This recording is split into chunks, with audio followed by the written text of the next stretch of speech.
में? भजन के बिना ज्ञान नहीं होता और ज्ञान के बिना राग का त्याग नहीं होता। किसका है? हाँ, तो डट के भजन करे, अभी राग का त्याग हो जाएगा। उम्र क्या, करोड़ों जन्म हो जाएंगे, नहीं छूटेगा राग। करोड़ों जन्म हो गए, जहां जन्मते वहीं राग कर बैठते हैं। राग तो हमारे साथ ही रहता है ना। जिनसे राग करते वो नहीं रहते साथ, लेकिन राग तो रहता है ना। जिस वस्तु व्यक्ति स्थान का संयोग हुआ उसी से राग कर बैठते हैं। मान लो पूर्व जन्म में आप क्या थे, आपका कौन परिवार था, आपको पता नहीं, लेकिन इस जन्म में इस शरीर से राग, शरीर संबंधियों से राग, शरीर सेवन करने वाली वस्तुओं से राग। ये मेरा चम्मच, ये मेरी थाली, ये मेरा मकान, ये मेरा दुकान। इसी राग का नाश हो जाए तो परमात्मा प्राप्ति हो जाए।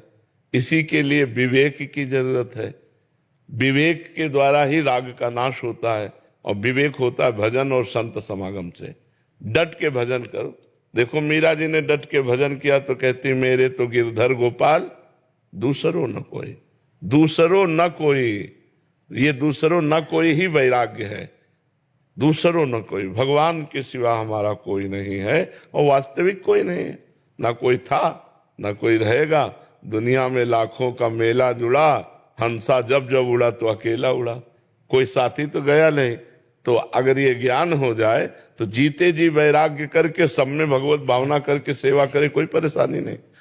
लेकिन अपनापन भगवान से ना होने के कारण, शरीर और शरीर संबंधियों से अपनापन होने के कारण हमारे को भजन का आनंद नहीं आता, भगवान प्यारे नहीं लगते। ऐसी प्रीति जिनका नाम लेते रोमांच हो जाए, रस प्रवाह होने लगे, उसे तो भक्ति कहते हैं। अभी कहाँ भक्ति हमारे अंदर है? लड़का बहू की भक्ति है, परिवार की भक्ति है, नाना प्रकार के भोगों की भक्ति है, प्रभु की भक्ति कहाँ है? क्यों? असलियत में वो भक्ति आ जाए तो अभी आनंद आ जाए। तो नाम जप करो खुद। कौन सी मेहनत लगती राधा राधा रटने में, राम राम कहने में, कृष्ण कृष्ण कहने में। निरंतर अभ्यास करो, खूब नाम जप करो, देखो हृदय आनंदमय हो जाएगा। ऋतुश्री जी जयपुर से। राधा वल्लभ श्री हरिवंश महाराज जी। महाराज जी, प्रेम लक्षणा भक्ति क्या केवल गुरु कृपा से ही मिलती है? नाम जप, लीला गायन, लीला श्रवण, भगवत चरण अरविंद की सेवा और तन मन वचन से पूर्ण रूप से इष्ट देव के प्रति समर्पण, अन्य अभिलाषा कोई नहीं, श्री कृष्ण के प्रतिकूल कोई आचरण नहीं, तब प्रेम लक्षणा भक्ति मिलती है। गुरु कृपा का ये स्वरूप है। जब तक नाम जप नहीं होगा, भगवत लीला कथा गायन श्रवण नहीं होगा, मूल मिलाकर के नवधा भक्ति नहीं, तो प्रेम लक्षणा भक्ति कहाँ से आ जाएगी? जब तक श्रवण कीर्तन स्मरण विष्णु पाद सेवन अर्चन बंधन सख्यात्म समर्पण 9 प्रकार की भक्ति नहीं, तो प्रेम लक्षणा भक्ति आ ही नहीं सकती है। श्रवण कीर्तन जितना अधिक होगा उतने भगवान की प्रति प्रियता बढ़ती है।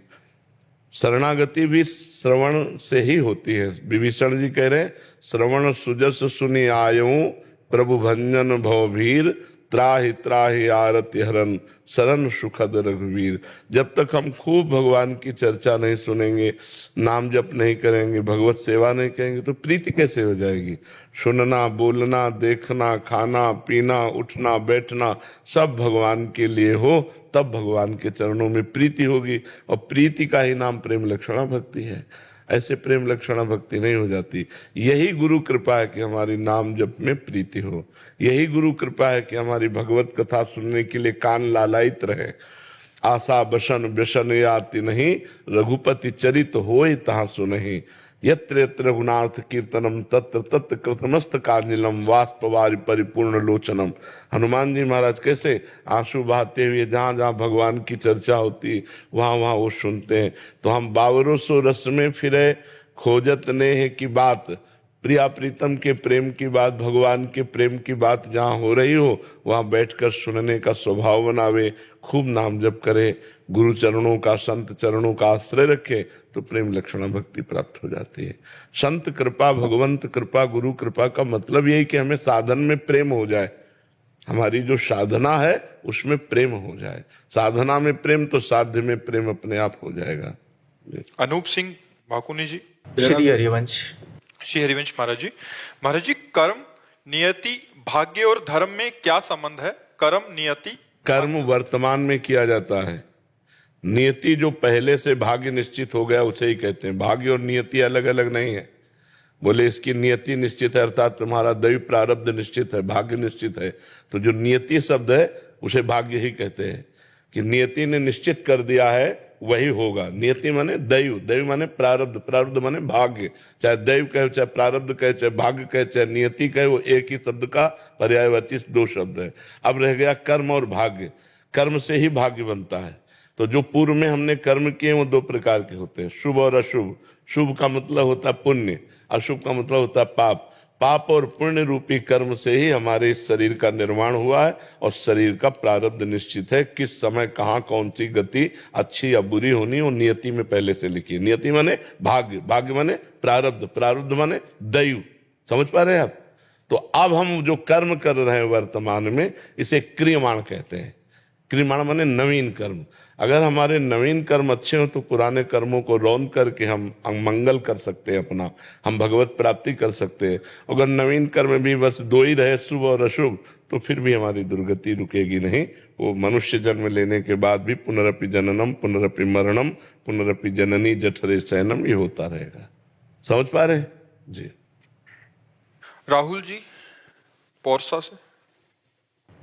राहुल जी, महाराज जी, रामचरितमानस के अनुसार हनुमान जी ने रावण जी से कहा कि सबके देह परम प्रिय सबके स्वामी मारहु मोहि कुमारग गामी। सबके देह परम प्रिय स्वामी मारहि मोहि कुमारग गामी।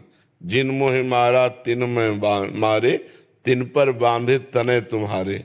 हाँ, इसका क्या भाव महाराज जी, जानना मेरा चाहते? प्रश्न है कि देह भाव के त्याग और प्रभु की प्राप्ति के लिए शरीर को इतना कष्ट देना देह धर्म के विरुद्ध तो नहीं? अलग अलग संतों की रहनी देखी जाती है, गर्मियों में धूनी लगाए हैं, सर्दियों में वहां जो बात हो रही है वहां संतों से जोड़ रहे हो क्या? वहां राक्षसों से युद्ध करने की बात हो रही है। यही तो हम लोगों की कमी होती है कि कहीं की टांग, कहीं का हाथ, कहीं की आंख जोड़कर आकृति थोड़ी बना सकते हैं। वहां विषय क्या चल रहा है? राक्षसों को दंड देना। हनुमान जी से पूछते हैं कि तुम्हारा मैंने अपराध क्या किया? हमारा तुम्हारा कोई परिचय नहीं है। रावण पूछ रहा है तुम कोई राजा नहीं हो कि हमारा तुम्हारा वैर विरोध है? अशोक वाटिका को आके उजाड़ देना और हमारे अनुचरों को मारना। तो हनुमान जी उसी के अनुसार उत्तर देते हैं क्योंकि वो सामने देहाभिमानी रावण बैठा है। हनुमान जी परम ज्ञानी, ज्ञानी नाम अग्रगण्यम। क्या उत्तर दे रहे हैं? बोले सबके देह परम प्रिय स्वामी मारहि मोहि कुमारग गामी। तो जिन मोहि मारा तिन में मारे तिन पर बांधे तने तुम्हारे। मोहि न कछु बांधे कै लाजा किन चाहो निज प्रभु कर काजा। समझ पा रहे आप? उसका तात्पर्य वहां देह की प्रियता दिखाना हनुमान जी को नहीं है। हनुमान जी को ऐसे देहाभिमानी को सिद्धांत वर्णन करना है कि मैंने ऐसे नहीं मारा है। सबके देह प्रिय, तुम्हारे अनुचरों ने मुझे मारा, मैंने उनको मार दिया। वहां बात यह है हनुमान जी परम ज्ञानी कोई देह प्रिय महात्मा थोड़ी है, वो तो परम ज्ञानी महात्मा है। तो जो महात्मा जन तप करते हैं भगवान के लिए शरीर को कष्ट देते हैं। शरीर का कष्ट कोई कष्ट नहीं है। यदि मन परमात्मानंद में है और गर्मी सर्दी और सब भूख प्यास, तो इससे कोई फर्क नहीं पड़ता है। प्रीति जब भगवान से हो जाती है तो शरीर का कोई भाव महत्व नहीं रहेगा। ये झूठा है ना? झूठा ना ये कल था ना कल रहेगा। ये केवल वर्तमान में दिखाई दे रहा है, कल नहीं था, कल नहीं रहेगा। मतलब कल का तात्पर्य है जैसे आपकी आयु कितनी है? हाँ, तो 30 वर्ष पहले नहीं था ये रूप, और पता नहीं 30 सेकंड बाद रहेगा कि नहीं, इसका भरोसा नहीं है। तो ये टिकाऊ चीज नहीं है। तो इससे हमने जो प्रियता कर रखी है उस प्रियता को तप के द्वारा नष्ट किया जाता है। ये तप है। गर्मी सर्दी बरसात भूख प्यास मान अपमान ये सब सहना तप के अंतर्गत आता है। समझ पा रहे हैं आप? सर्वार्थ जी, गाजियाबाद। महाराज जी, एक बार आपने सत्संग में बताया था कि जैसे सोचोगे वैसा ही होगे। मैं रोज कहता हूँ हमारे माई श्यामा जी को राज, मैं जैसा भी हूँ श्री जी का हूँ, और अंदर से ये भाव रखता हूँ कि श्री जी ने इस अधम जीव को अहेतु की कृपा करके स्वीकार कर लिया। तो महाराज जी, क्या इस प्रकार मैं श्री जी के आश्रित हो जाऊंगा? नाम जब करते रहो, ऐसा सोचते रहो, हो जाओगे, पक्का हो जाओगे, कोई संशय नहीं जी।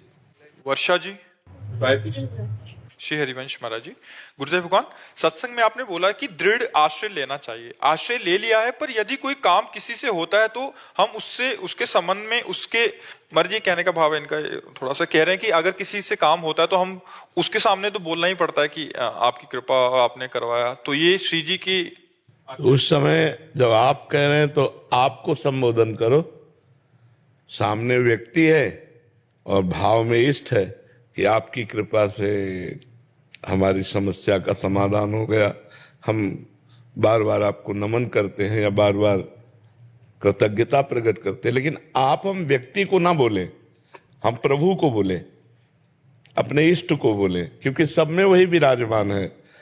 संबोधन व्यक्ति को कर रहे हैं लेकिन भावना इष्ट की कर रहे हैं, इसमें कोई अंतर। जैसे कोई व्यक्ति आया, आपने बड़ी कृपा की, आप आके दर्शन दिए, हमें बड़ा सुख मिला आपको, तो अब आप शब्द तो एक व्यक्ति का लग रहा है लेकिन हम अपने इष्ट को बोल रहे हैं, तो हमारा कोई अनन्यता में फर्क नहीं हुआ। आपने बड़ी कृपा की, आप बड़े करुणा में हैं, आपके दर्शन से हमें बड़ा सुख मिला। तो व्यक्ति अगर अपने को समझ रहा है तो वो समझा करे। हम तो अपने इष्ट से बोल रहे हैं, अपने परमात्मा से बोल रहे हैं, अपने श्री जी से बोल रहे हैं, अपने प्रभु से बोल रहे हैं जी। सिद्धार्थ सिंह जी, हरिद्वार से। राधे राधे महाराज जी। महाराज जी, जब भी किसी ग्रंथ या शास्त्र को पढ़ता हूँ या सुनता हूँ, उस दौरान मन में अनेक प्रश्न और तर्क उठते हैं। इसके समाधान के बिना यदि मैं आगे बढ़ने की कोशिश करता हूँ तो मन में और दुविधाएं उत्पन्न हो। इसीलिए कोई भी ग्रंथ स्वतंत्र रूप से पढ़ने के लिए नहीं कहा गया, गुरुमुख से सुनने के लिए कहा गया है। महापुरुष प्रथम सुने भागवत भक्त मुख भगवत वाणी, भगवत वाणी गीता जी, भागवत जी, ये भक्त के मुख से सुने तो जो तुम्हारे प्रश्न होंगे उनका समाधान तुरंत होता चला जाएगा। अब जैसे कोई ग्रंथ यहाँ हो रहा हो, अब किसी का भी प्रश्न उठे तुरंत समाधान होता चला जाएगा। अब अंदर अभी मलिन मन है, कोई निर्मल मन में प्रश्न नहीं उठता।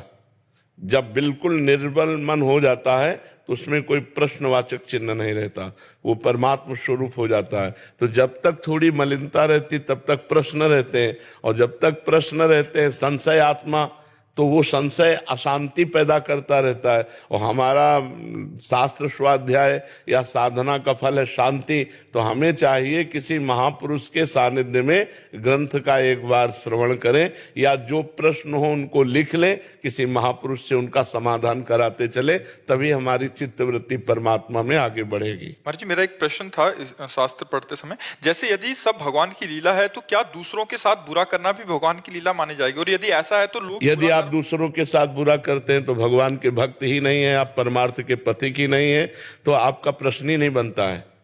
भगवान की सब लीला है ये वो कह सकता है जो भगवान को प्राप्त है या भगवान को प्राप्त करना चाहता है।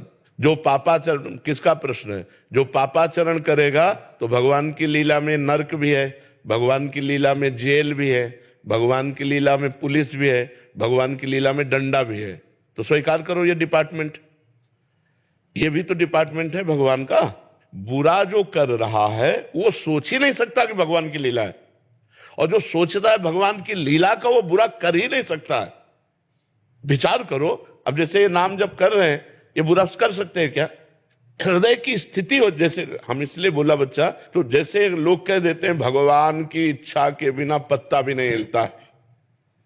आपकी इच्छा ना हो तब आप ये बात कह सकते हो भगवान की इच्छा के बिना पत्ता नहीं हिलता। यदि आप इच्छाओं के जाल में फंसे हुए हो तो आपको बोलने का अधिकार नहीं है। ये इच्छा रहित महापुरुष कहता है भगवान की इच्छा के बिना पत्ता नहीं हिलता। तो भगवान की इच्छा सर्व मंगलमयी होती है, कभी किसी का मंगल नहीं होता। मंगल भवन अमंगलहारी।